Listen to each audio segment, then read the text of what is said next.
I think it was safe and fun to keep it here. Yeah. You know, can't wear any makeup. It looks like your husband just gave you the right hug. I was going to put on an eye patch, but then I thought you'd be confused between a pirate and a witch, so I just came all natural, even the hair.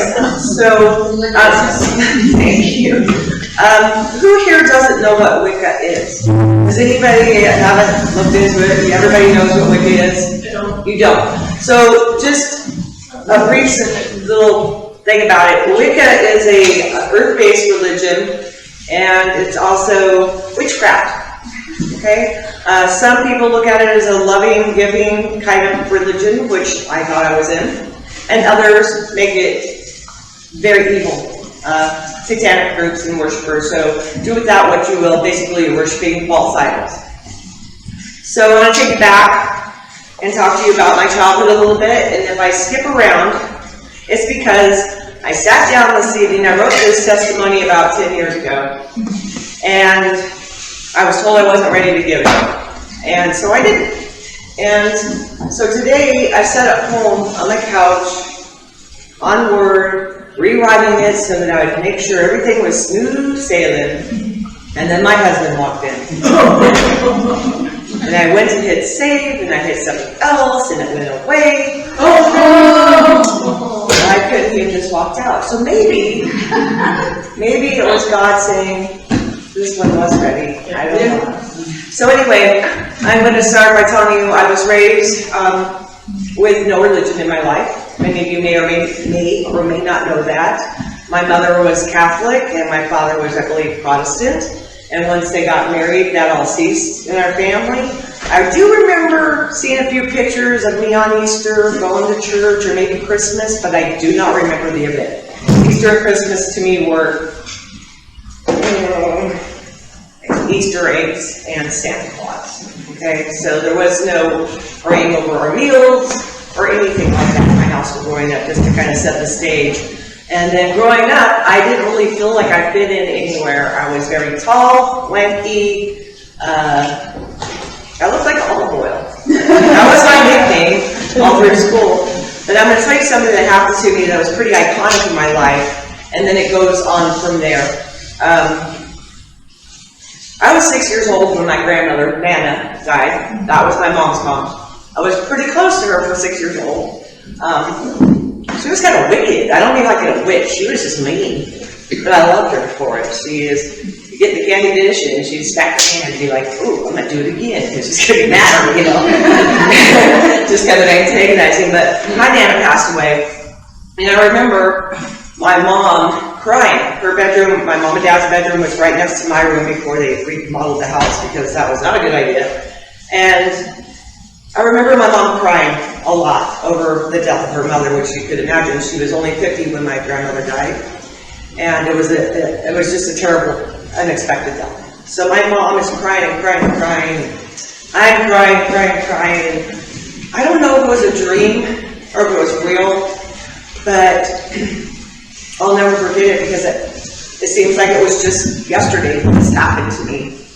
I was laying in my bed and this angel that was my Nana spoke to me, and she spoke Spanish.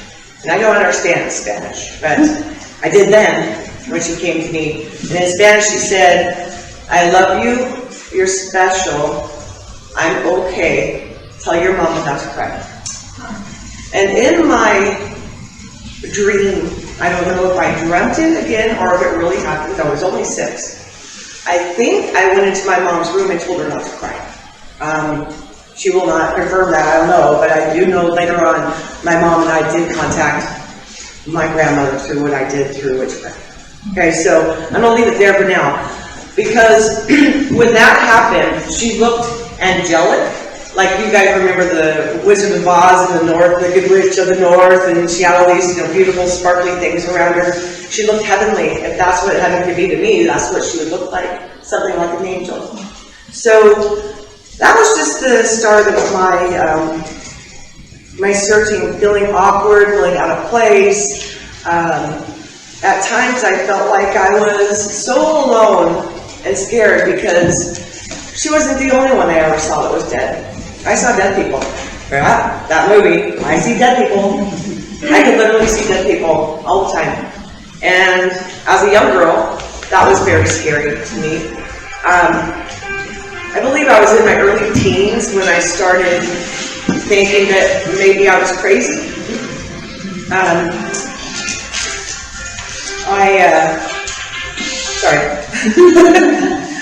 was on the roll. Kind of felt like I was crazy, going through, puberty and everything, and seeing dead people, and not fitting in, and being made fun of, and things like that through school. And so I kind of started going through like this whole anthropology of religion to try to see where I might fit, and nothing fit me. In my early 20s, I'm going to back up a little bit, because I don't want you to not know this part of it. Because of this, felt like I always had to have a boyfriend. I always had to have a man in my life. I always had to have somebody to hold on to. So it was kind of promiscuous in my teens and early 20s. And I got pregnant very young. I had 2 children, and I adopted another child from my ex who liked to beat me up, and raised my kids. But in my early 20s, I was feeling like I was being, like if I laid down for a nap, I would feel like I was being pulled out of the bed by a demon and thrown on the floor. It was just this horrific energy that would happen to me over and over again. So what do you do when you feel like that? It's like, I didn't know God. I didn't know how to reach out to God. So I just started going to churches and saying, does anybody know anything about this? And of course the priest said, yes, you're possessed. And he did an exorcism. And nothing happened. Okay. I still saw dead people. I still felt different. And so that was my life. And so I was like, going through my life and trying to find the right way to fit in and be normal, and that wasn't working for me. So I started noticing in our community that these little places were popping up that they sold crystals and tarot cards and all of this stuff that sparkles and just really neat jewelry with these little pentagrams on it and things. And I'm like, that looks cool. And I went in and I had my tarot read, and they were like, oh my gosh, you're an old soul. So, just right there, Wicca was a new thing for me. So, when I talk about witchcraft and Wicca, when I was with Wiccan, they do have a coven. They do have friends that they share spells, magic, and stuff with. But basically, Wicca is an earth-based religion, and their creed is love is the law. So when you try to say Wicca versus Christianity, there's a lot of similarities. It's like, wow, here we go. It's right in front of you. Why do I have to be Christian when it's just like Wicca? It's not, and we know that. But so in my young, dumb mind, this is where I belong. And so in my life, this is what I chose to do and how I raised my children. I read tarot. I didn't need the cards to read for people. I would just use them I got angel cards because I thought, they're not scary. They're actually kind of heavenly, but they're still evil. So as I'm going through this, I'm also going through a life crisis in my life. My husband had passed away. I got remarried, and my husband passed away from leukemia in the year 2000. And after that, I kind of lost it, like any mother would, or wife. And he was very young and very handsome. Felt like he was my soulmate for the rest of my life. And raising my kids together, we bought our first ranch in Oregon, and life was going to be just great. I was making really good money in the commodities fields, and he was a hard-working contractor, and he never got Christ either until the day that he died. And I don't understand how he did it, but he did. I just remember him saying on the way to the hospital one last time that he believed there was God and he was going to heaven. He never talked to me about it before. So there was that. So I actually moved. I was working in radio. My career, my adult life, was a rock jock. I worked at 98 Rock in Sacramento. I also worked in Medford, Oregon before that, just doing some little stints in radio. But when I got to 98 Rock, they put me on the morning show. So I immediately started making a lot of money. Okay, so you can imagine a widow with 3 children making $150 grand a year, not very educated, because remember I did drop out of school, got pregnant, and living in the Wicca lifestyle, not really knowing, having any direction to give my children. You know, that's really important these days when I see people raising children in the church. I think it's very loving and caring. I wish I had that opportunity. But I was kind of like the mom that said, pick your own religion. I did. You know, they didn't see dead people. That's a good thing. I would always ask them, do you see dead people? They knew I did. And so anyway, it was really kind of hard. So anyway, I wasn't at this point reading tarot yet. I was busy working. If I wasn't working at 98 Rock in the morning, 6-7 days a week, I was working at Harley Davidson. I was riding my Harley. I was drinking a lot. After my husband passed away, I would ride to one bar with my friends and get off and throw the blanket in and go to the next bar and then come home, and that was my life for a while. Unfortunately, and not spending as much time with my children as I should have while they were in very formative teenage years. I'm not going to say I was a bad mom, because I was a damn good one. They had a roof over their head. They had all the things they ever wanted. They had, you know, their skateboards and their soccer and everything that they loved, and I love them. I still do dearly. So anyway, so that I'm not here all night. That is kind of my foundation of where I'm going with this. Very successful in my job. I love to make people laugh. I felt really good with my Wiccan community. I felt loved, accepted, which is really important for me to feel accepted, because I never felt accepted before. Not by the school, not by friends, not by anything. So the awkward me kind of turned into this really cool girl. Okay, she's getting tattoos now, and got a belly button pierced, and yeah, pretty cool stuff. So there came a time where I finally settled down again with a different man, living in sin, by the way, if you haven't guessed that already. His name is Rich, and we flipped houses while I was working. He was in real estate, I was in radio. We both made a lot of money, so we'd buy houses, flip them, and be on our way to the next one. The kids were grown and on their own, so didn't have to worry about that anymore, which is me, the money. Again, I'm going to use that word a lot. Money. And trying to be happy in a relationship that was obviously going nowhere again. So this is like in year 7-ish. Rich and I are breaking up, and I'm kind of happy about it. He was a loser, just like a lot of the guys. But he was money hungry. So was I at the time. I'm not going to lie about that. He was atheist. So then again, I don't have anybody to tell me about Jesus Christ, still, throughout all of this. And of course, I gotta say, I really never knocked on too many doors. It was kind of like, I'd knock on that door, and if they said, no, I don't know, I'd be like, I'm good. You know, I'm fine over here in my safe space. So, everything was, in my life, seemed to be going fairly well, except for the breakup of Rich and I. And what happened was, I got stiff person syndrome. I'm sure you guys have heard about it in church over the years. Some of you have been here a long time, some of you haven't. Look at there. Isn't that a miracle from God right there? Oh.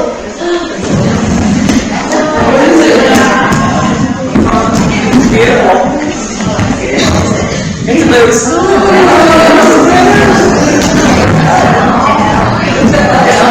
It's an outburst. That's an outburst, yeah. It's fine. I have an eye issue.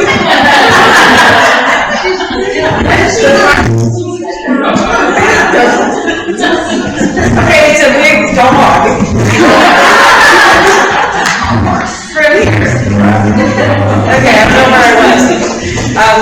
So Rich and I are breaking up.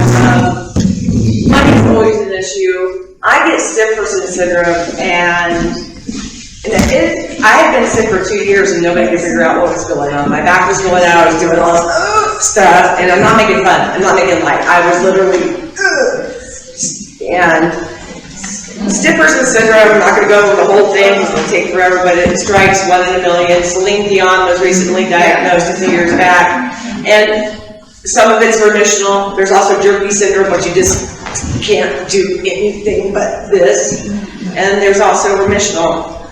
And I don't think Celine Dion's is. And at a time, I didn't think mine was either, but I'll get to that. So I had this stiff person syndrome, and I could barely walk, so that kind of took away my job, and they had put me on like 12, 13 different medications at the time, so my mind was pretty screwed up. And of course, remember, I was drinking. So that wasn't good. And I wasn't like going to the bar all the time, not like that. It would be like at home with a glass of wine or whatever. I wasn't drinking and driving and being a menace to society, but I wasn't being very cool about it either. I was feeling sorry for myself, actually, that I had stiff person syndrome and that I lost my job, $150,000 a year down the drain. But what happened was, I was working for Harley Davidson part-time to kind of make ends meet while I was in the process of getting Social Security, and I ended up getting $900 a month because they took it from Harley Davidson instead of the radio.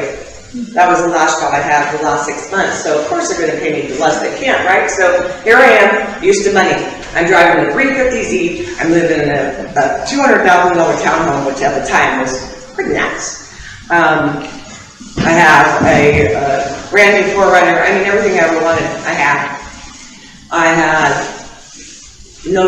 had celebrity status from Sacramento to Seattle, Portland, and back for being in the radio business. Everybody knew my name. I couldn't go to the bank and stay, or McDonald's. If I went to McDonald's and said, "Can I get a cheeseburger?" They say, "Oh my God, is that Tanya from 98 Rock?" That thing's still staring at me, that goat. Way. And then you can't drink, well, just look at him. So, I just had, like, everything I could ever imagine I had, but then I lost it because of stiff person syndrome. And I felt sorry for myself. That wasn't the worst of it. The worst of it was, I didn't know God. You know, that was one thing. And I didn't know a man who had the love of God to help me through it. I had a jerk who wanted me to pony up some money. So he said, because I always used to write things down in my journal before I went to bed, or I'd wake up in the middle of the night and write things, and they'd happen. So he said, why don't you do your just witchy stuff and go out there and start reading tarot cards and make some money. So I did.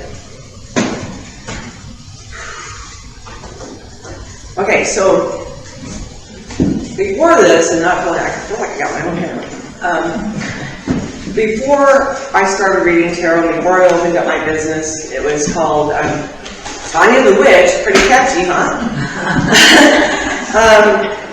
I opened it up in Old Town Folsom, and it was a tourist trap, basically, in Old Town Folsom, if you guys have ever been there in California, but it is like a little horse and pony show. You know, the sidewalks are wooden, your business is out of an old barn that was from 1800, and probably haunted, which I saw. And I started reading tarot.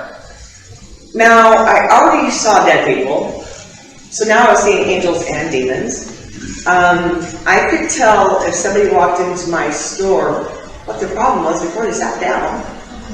I could tell you if you came into my shop what street you lived on when you were a little girl without knowing you. I did this for a long time, and I made good money. So if you think about mediums like, who was that one? What's her name? Dionne Warwick. You know, dial up the medium and ask. Yeah, she made bank. Okay, I was better than her. I'm not bragging. I'm telling you what I know. I was making twice as much money as I was in radio.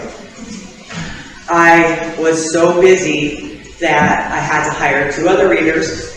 I was using Healing Hands, Reiki. Has anybody heard of Reiki? I was doing Reiki, and I was booked constantly. I was doing banishing. Do you know what a banishing is? No. A banishing is where you get rid of spirits, evil spirits out of your house. If you feel like your house is haunted, I would go in there and I would get rid of them. And I could see them. Whoa. Yeah. Actually, I had one slam my hand down on my desk, and I felt like it was going to crush my hand because I was trying to force it out and didn't want to go. And it was all like raising energy, this kind of thing that you're taught in the Wiccan community and witchcraft and spells and all this. However, there is some scientific proof that your brains can do a lot of things. So I was tested. I had this gal come in, and I gotta tell you, when you walked into my shop, you didn't see somebody there with a pointed head, with a broom between their legs. I made sure that all me and myself and my staff would dress very nice. It would be black pants, a nice blouse, sometimes a flowy skirt, but basically we looked the professional. We didn't look like witches. We were witches, we acted like witches, but we didn't dress up. Now, if you hired me for an event, and you're a really rich golf club that had a nice sculpture of a palm to come and read for your friends, and you wanted me to dress up, I charged you more, and I charged you a lot. The other things that I did were mind projection. So the Army does this testing where I could be standing here, and somewhere in Arizona, they would have a box in one container, and a box in another container, and a box in another container, and you have to pick out what's in A, B, or C, and I passed. I was also working with the police on finding missing persons, and I found a murder victim. How I did so was I saw, and I'm only going to show you this because this is the only thing I saved, and I'll get to that later. This is the bag full of maps, and all my writings, and all the signs that she left for me to find before I found her body, which I did. Little pieces of trash, little things, a bullet shell casing. So all that is written down here on a woman that went missing from a casino in Lincoln, California. So I did work with the Sheriff's Department as a medium. So when you think of a tarot reader, Wiccan witch, you think, she reads palms, it's like $10. Or she's reading tarot, that could cost me more than $20. Not what I was doing. I could call you across the state. Somebody would answer the phone and say, Tanya, I need a reading. I say, that's great. Let me see if I can figure out what's around you to make a connection. And I'd say, well, there's a lamp next to you with a red shade near it. And she'd be, yeah. And I said, okay, let's go ahead. So I was seeing dead people. I was seeing things that I probably wasn't supposed to see. Do you guys know about SMUD? What SMUD is? Okay.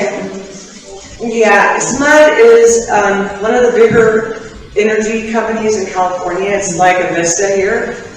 And they always wanted to know where the fault lines were in case there was a major earthquake. So they would come visit me once every 2 to 3 months and pay me handsomely to tell them where I felt that the fault lines were. So, and they fixed them. Anyway, there was other things that I could do. I could look at a person, I could tell if they were hurting in their neck or their back or their hip, and I just walk up to somebody I didn't know and say, hey, would you like me to fix that for you? They'd say, yes. How do you feel? They'd say, fine. So I finally kind of came into my own, right? I'm this person. I used to be this radio celebrity. Now I'm making all this money again doing something that I thought God gave me or that the universe did. because I'm doing good with it. I'm helping people, right? I'm helping the sheriff's department. I'm helping these people heal. I'm helping others figure out their love lives in a crisis. I'm doing Reiki therapy, thinking that I'm helping them to feel better. This is my life.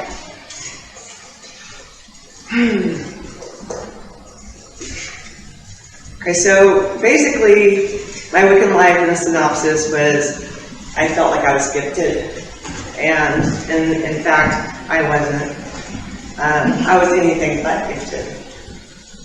So, you already heard about Rich and I, and here's part of the testimony that's probably going to be a little bit weird. Rich and I were together just over 7 years. He was atheist, like I said. He was supportive of my gifts because that means he got money. Men. And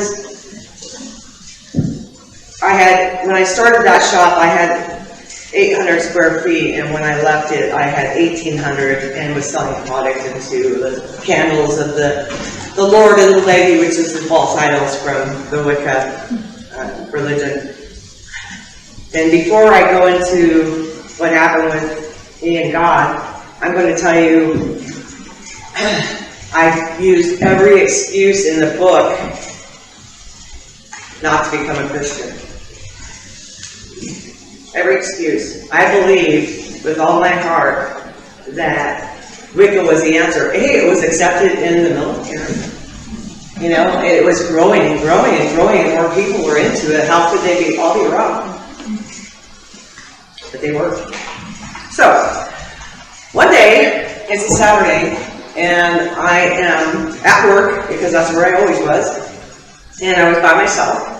I was waiting for a client. Rich and I are not talking very much at all. He never came by the shop. He never called me or anything. And like I said before, I used to write everything down at night.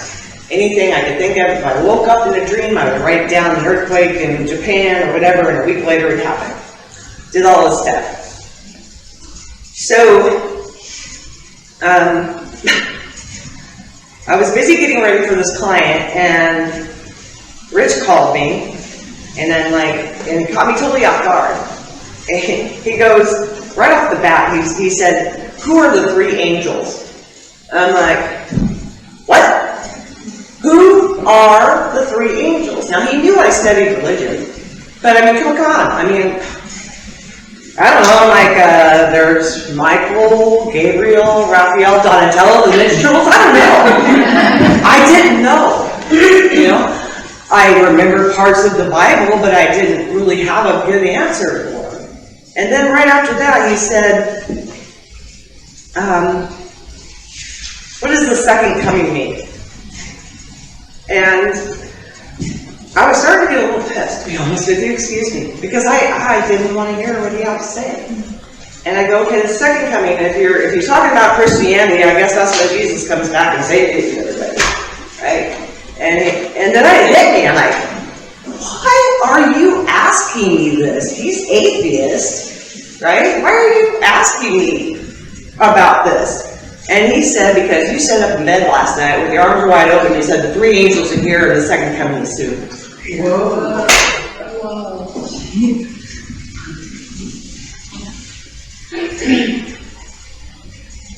Prior to that, at work, I started hearing songs in my head. George Michael's, anybody got that thing?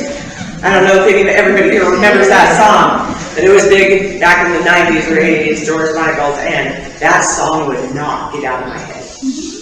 I would hear hymns, church hymns, that I raised, because, Grandma played that. I'd hear it in my head. So when Rich called me that day and told me what I did, I immediately said, no, I didn't. Because if I would have got up and wrote it down. But I didn't. So here I am at work, expecting my client to come, and I'm rattled. My friends in where I worked, my employees were my friends. They were Wiccan, and they made fun of me. Because you gotta have faith, right? So I'm sitting there, and I decide to call my client and cancel the session. It's a Saturday. I try calling churches. That was stupid. Because there is nobody on a Saturday who's open in a church. There's no Christian churches open in Sacramento Church. I'll tell you that because I called everybody in the flipping phone book, and there wasn't anybody there.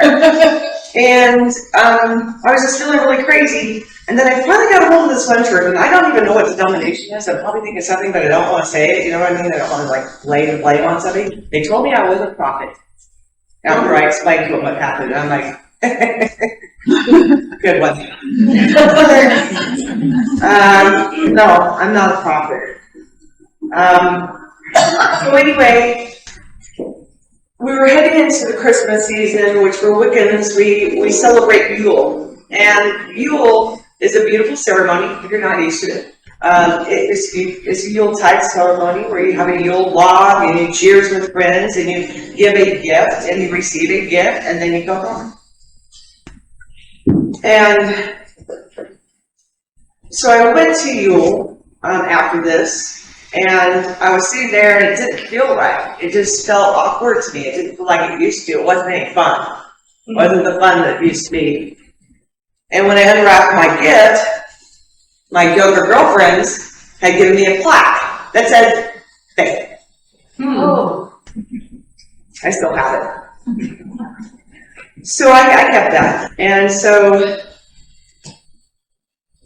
what happened after that was I was losing my friggin' mind. It was just going everywhere. I was like, am I wicked? What's going on with my head? How come I'm hearing these voices? How come I'm being called a prophet? That is just ridiculous, blah, blah, blah. And believe me, I was back in the same place that I was in high school all over again, going upward, down below. Searching for something that I didn't know how to get. And the dipstick boyfriend said to me, "Why don't you try writing again?" Okay. So for months, I wrote. And I wrote. And I wrote some more. And I wrote things I didn't understand. I wrote, I walked with Enoch.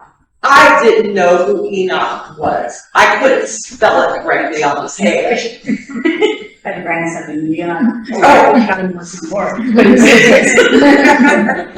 so I was drawing pictures of angels and trumpets. I'm not a drawer, and these drawings were phenomenal. They're beautiful. And I was writing messages from God to me. And then they were getting skewed. And I couldn't make sense of it. It was like trying to put together a puzzle that didn't want to be solved. And I struggled. Not only did I struggle with the loss of my husband, and 2 years later, you probably didn't know the loss of my daughter. She died in a car fight. So when tragedy strikes me, I don't have, or didn't have, that thing I needed to help me cope. So I was just a mess of a person. I remember after little Tanya died, her name was Tanya. She was only 22. Anyway, I remember sitting on the back porch and drinking my bottle of wine. And I remember my son coming up to me. He had just almost turned 18. And he had one credit to go to finish high school. And he came in and he said, "Guess what I did today?" And I said, "You joined the military." You don't want to know the other words I said to him. I asked him what his MOS was. And he told me 13 Fox, Forward Scout, which means front line in Afghanistan. So I just lost that. Just lost that. And now I'm losing another man in my life.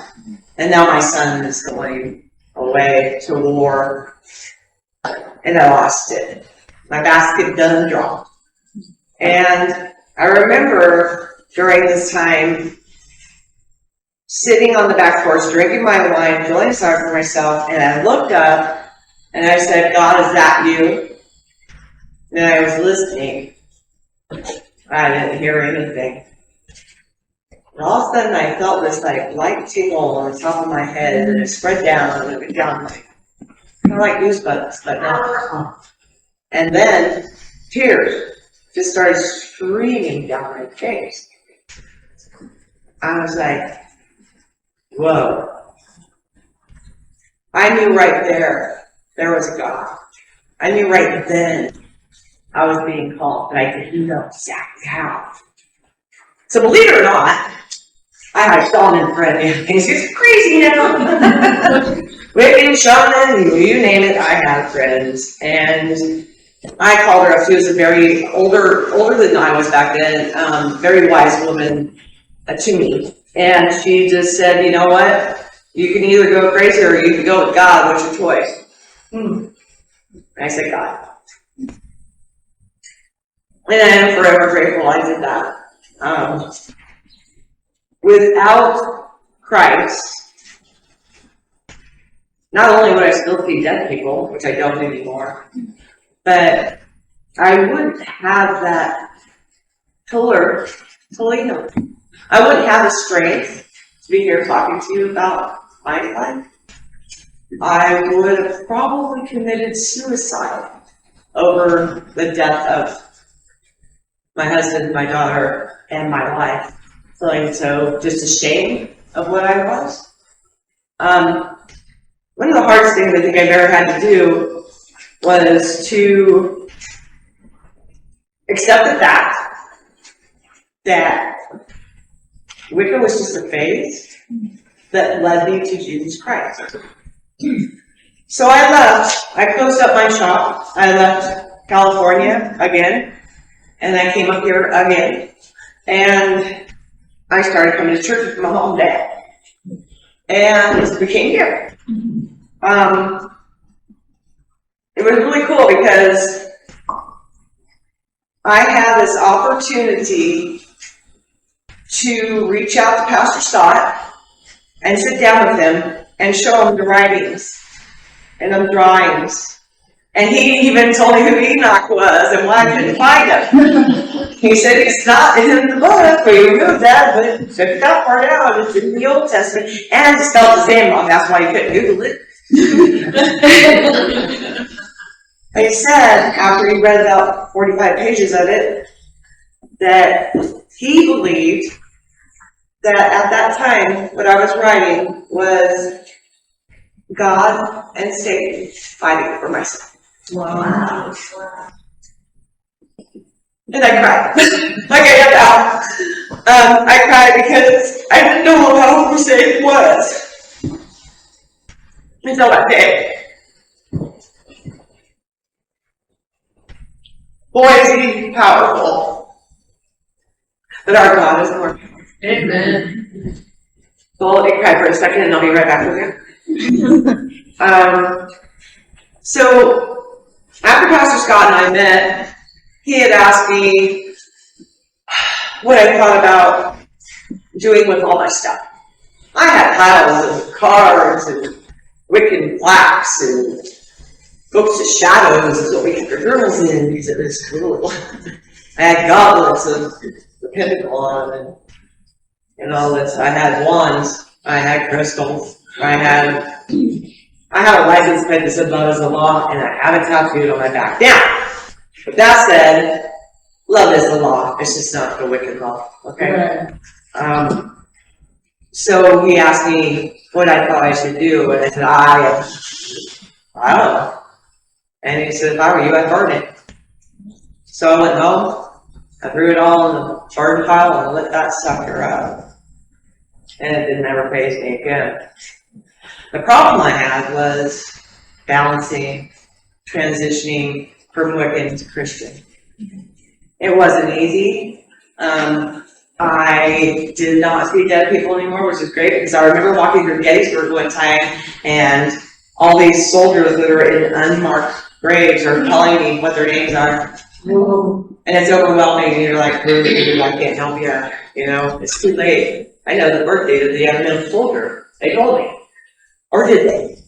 You know, it's one of those things where you think you're doing something right, but you're not.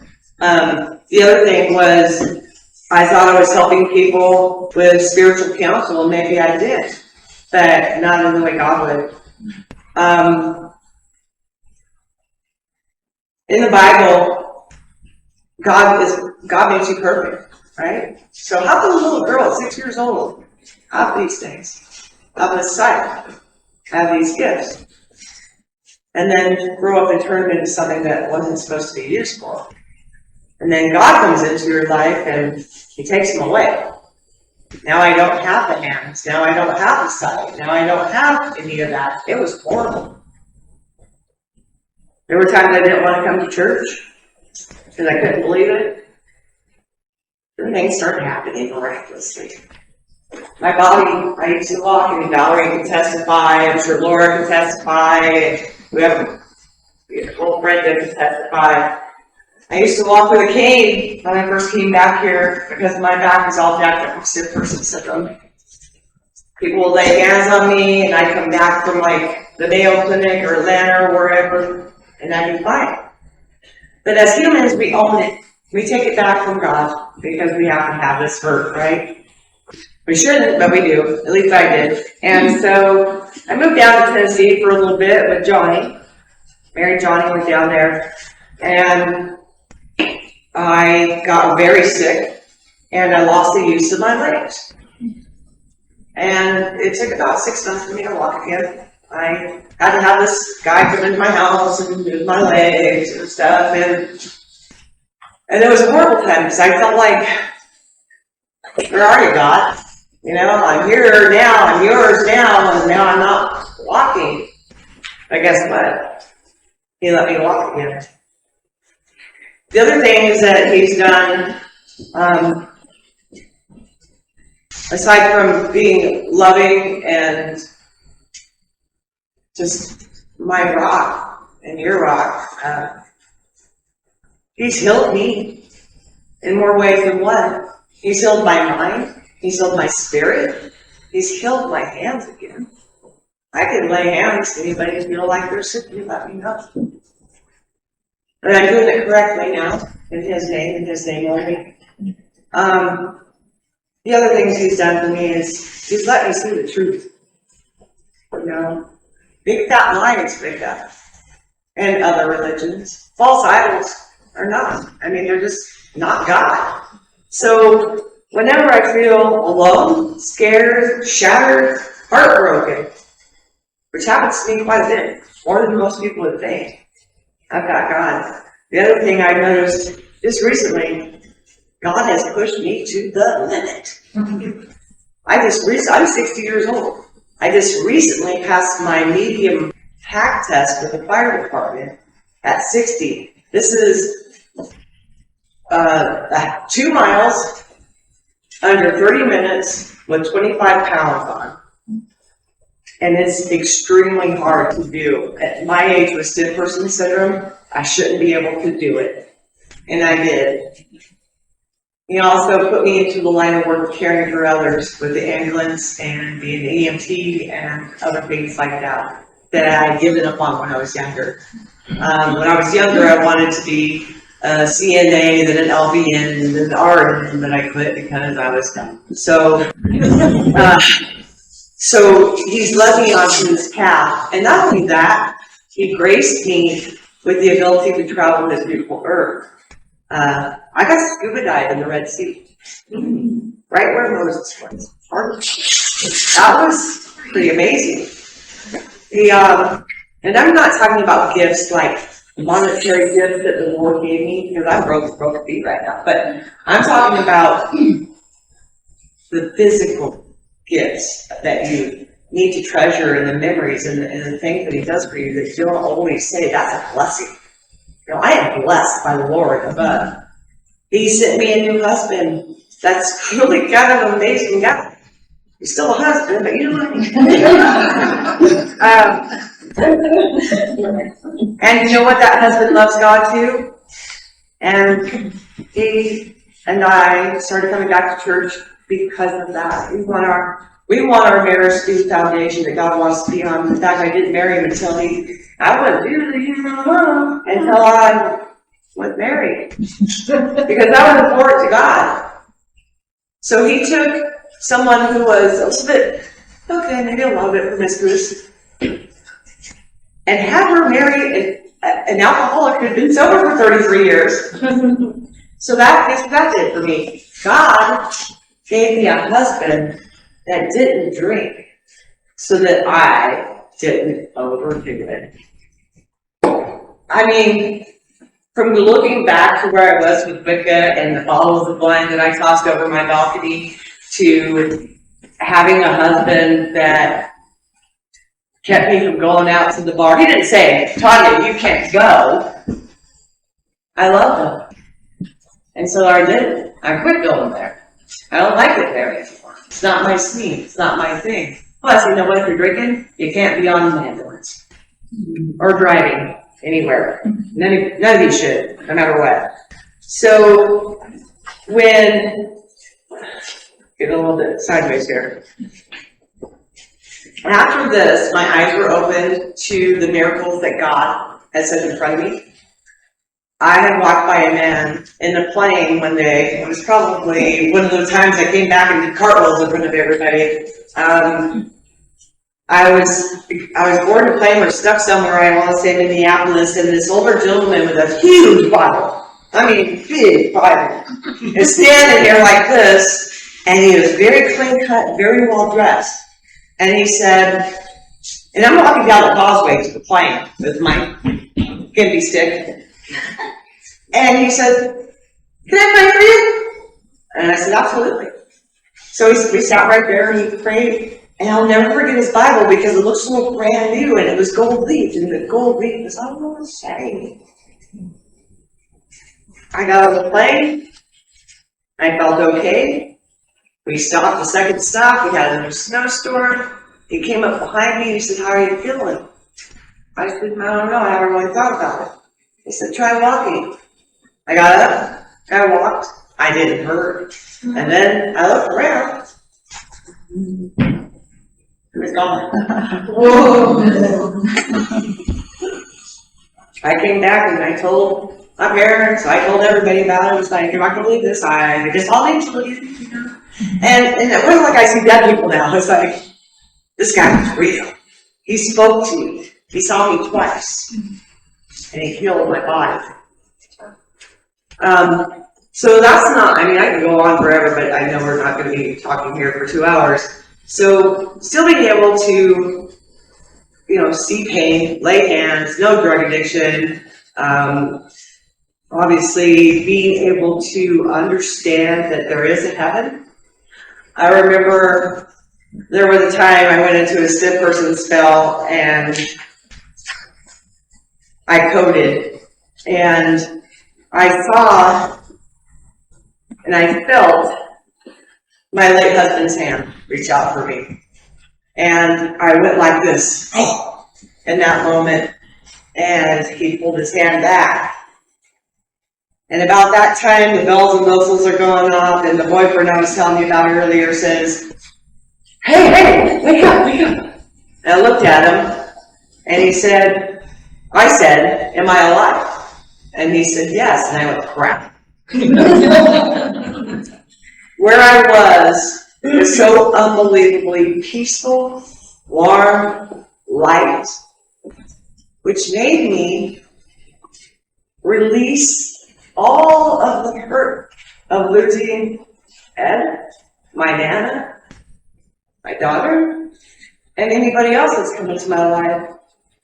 Because if I know that they're Christian, then I know they're going to the war. So with everything that I've been through, I kind of feel like I'm just going to tell you that without God, I wouldn't be here saying these things. I probably would have died on my motorcycle. I probably would have maybe taken the dime to my head. I've survived cancer 5 times. Probably wouldn't be here if it wasn't for on that, I can tell you. Mostly they were a little bit bitty cancers, on the end of the nose, the toe, the cervix, and then I got lymph. And at first it was stage 4, and then soon found out it was stage 2. And the Lord brought me to Germany where I was healed. So a lot of people always say, like, I kind of feel like, what's your favorite book in the Bible? People will say, oh, I really like Revelation. Oh, I like John because it's so full of love. I like Job. I ain't standing here with this big old sigh in my hand thinking, God bless you, Job. You know, it's one of those things where did I get to the last page? Well, that really sucks. There it is. I'm going to close, and I just want you to know that there is so much more I can't talk about, that there is so much positive love and acceptance. Now I have friends that don't make fun of me. Well, they do. It's to my face, usually. But they're usually Christian friends, and if they're not Christian friends, I hope they will be someday, and I hope to plant that seed. I have to give the gab when it comes to God now, so I may not say anything much in church, but if you want to talk about it later with me, I'm always available to talk about God. I am not a person that can remember scriptures, like you say, so many people can just blow through the Bible. I cannot do that. I have tried. I know John 3:16, like the back of my hand. But even through studies and whatnot, I love it. I have a Father who loves me. And when I die, I have the promise of eternal life. I believe I was called by Christ because my family, my friends, and the church prayed for me to not be a witch. I knew you did. Sneaky. I love you for it.